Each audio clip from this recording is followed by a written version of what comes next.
Hi, ഞാനിന്ന് വന്നിരിക്കുന്നത് 2 movies ഞാൻ അടുപ്പിച്ച് കണ്ടു. നേരും കാതലും ദ കോർ.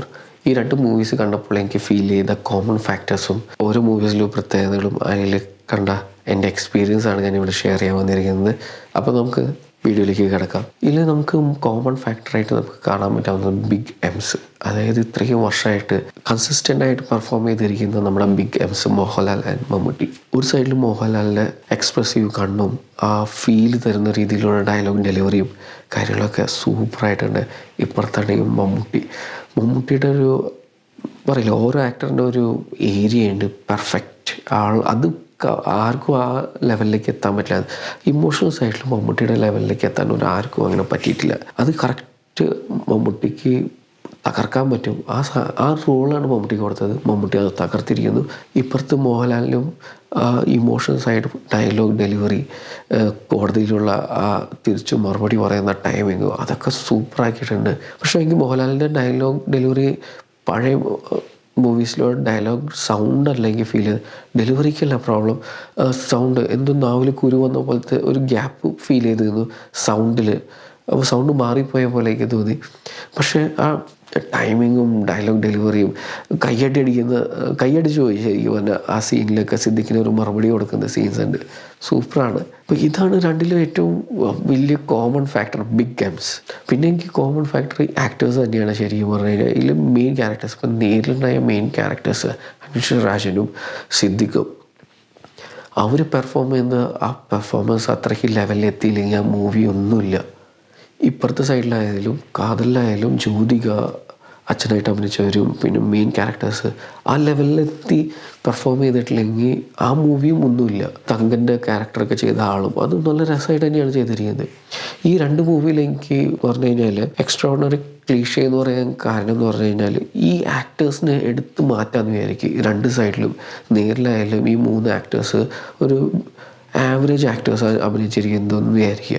ഇപ്പുറത്തെ സൈഡിലാണെങ്കിൽ മമ്മൂട്ടിയുടെ റോള് വേറെ ആളും, ജ്യോതിക ഒന്നും സ്ക്രീൻ അങ്ങനെ ആവറേജ് ആയിട്ട് പെർഫോം ചെയ്യുന്ന ആൾക്കാർ ഇടാണെങ്കിൽ ഈ 2 സ്ഥലത്തും ഇത്രയ്ക്ക് വലിയ വിജയം കിട്ടില്ല. കാര്യം എന്ന് പറഞ്ഞാൽ അവരുടെ പെർഫോമൻസ് ഇപ്പുറത്തെ സൈഡിൽ ഇപ്പുറത്തെ മോഹൻലാലും അൻഷർ രാജനും സിദ്ദിഖും പെർഫോം ചെയ്യുന്ന പെർഫോമൻസ് കിട്ടിയില്ലെങ്കിൽ ആ മൂവി കുറച്ച് ഡിപ്പായേനെ, ഉറപ്പായിട്ട് ഡിപ്പായേനെ, നന്നായിട്ട് ഡിപ്പാവും.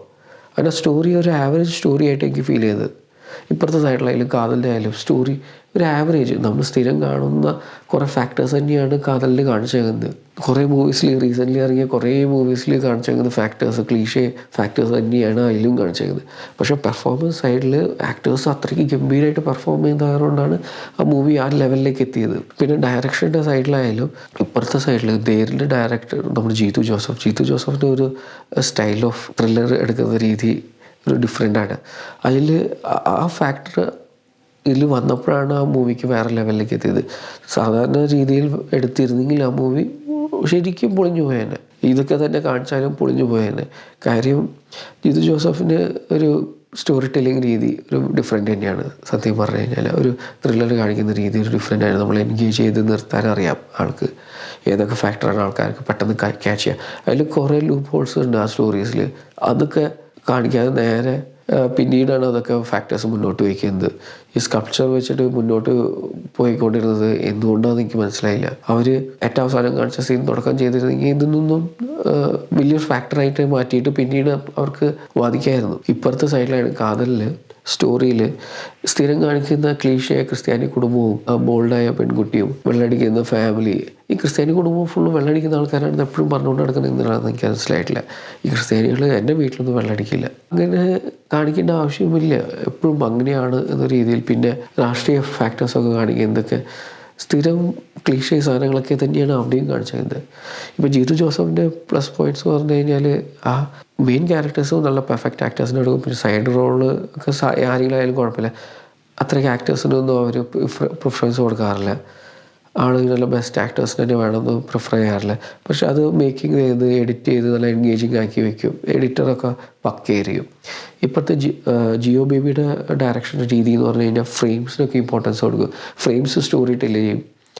അത് ഓരോ ഫ്രെയിമിൽ ഇങ്ങനെ ഓരോരോ ഇരുത്തുന്നു. പിന്നെ ആ ഒരു വീട് സെലക്ഷൻ, പ്രോപ്സ് സെലക്ഷൻ, അതൊക്കെ പെർഫെക്റ്റാണ് ജിയോ ബേബിയുടെ. ആ വീട് സെലക്ട് ചെയ്തപ്പോൾ 2 വഴി കാണിക്കുന്നത്, മമ്മൂട്ടി ഒരു സൈഡിൽ കൂടെ നടന്നു പോകും, ജ്യോതിക വേറെ സൈഡിൽ കൂടെ പോകുന്ന സീൻസും അതൊക്കെ പെർഫെക്റ്റാണ്. ഇപ്പുറത്തെ സൈഡിൽ ആ കോമ്പിനേഷൻ സീൻസ് എടുത്തത് അടിപൊളിയായിരുന്നു. ഇപ്പോൾ കാതലിൽ മമ്മൂട്ടി അച്ഛനായിട്ടുള്ള കോമ്പിനേഷൻ, മുത്ത് മമ്മൂട്ടി ജ്യോതികയായിട്ടുള്ള സീൻ സൂപ്പർ. ഇപ്പുറത്ത് അനുഷ്രാജനും മോഹൻലാലായിട്ടുള്ള സീൻ, അനുഷ്രാജനും സിദ്ദിഖ് തമ്മിലുള്ള സീൻ, ഇതൊക്കെ അവർ അത്രയ്ക്ക് പെർഫോം ചെയ്തതുകൊണ്ടാണ് ഈ മൂവി അത്രയ്ക്ക് ലെവലെത്തിയത്. ഇല്ലെങ്കിൽ പെർഫോമൻസാണ് 2 സൈഡിലും ഏറ്റവും ആ സാധനം അപ്ലിഫ്റ്റ് ചെയ്യുന്നത്. പിന്നെ എനിക്ക് ഫീൽ ചെയ്ത് അപ്ലിഫ്റ്റ് ചെയ്യുന്ന ഫാക്ടർ എന്ന് പറയുന്നത് മ്യൂസിക്കാണ്. നേരിലെ മ്യൂസിക് ഒരു നമ്മളിങ്ങനെ കീപ്പ് ചെയ്തുകൊണ്ടിരിക്കുന്ന ഒരു മ്യൂസിക്കാണ്. നമ്മൾ ആ മൂവിയിൽ ഇൻവോൾവ് ചെയ്തുകൊണ്ടിരിക്കുന്ന മ്യൂസിക്. ടുവേർഡ്സ് ദ എൻഡ് അനുഷ്രാജും മോഹൻലാലിൻ്റെ ഒക്കെ സീനിലൊക്കെ മ്യൂസിക് ഭയങ്കര രസമാണ്. പിന്നെ അനുഷ്രാജൻ്റെ അവസാനം നടന്നു പോകുന്ന സമയത്തുള്ള മ്യൂസിക്, അതൊക്കെ ഭയങ്കരമായിട്ട് ടച്ച് ചെയ്യുന്ന രീതിയിലുള്ള മ്യൂസിക്കാണ് അവിടെ യൂസ് ചെയ്യുന്നത്.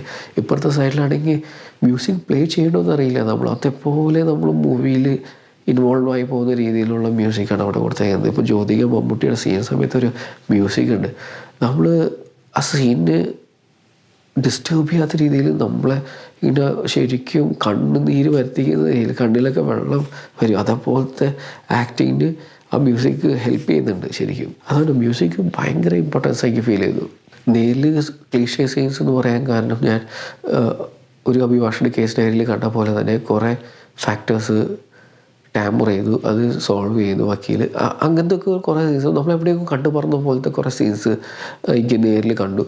ഇപ്പോൾ ഇപ്പുറത്തായാലും കാതലിലായാലും LGBT കാണുന്ന സ്ഥിരം സാധനങ്ങളും ഫാക്ടേഴ്സൊക്കെ തന്നെയാണ് ഇതിലും കണ്ടുകൊണ്ടിരുന്നത്. ഒരു ഡിഫറൻസ് ഫീൽ ചെയ്തില്ല ഫാക്ടേഴ്സ് കാണിക്കുന്നതിൽ.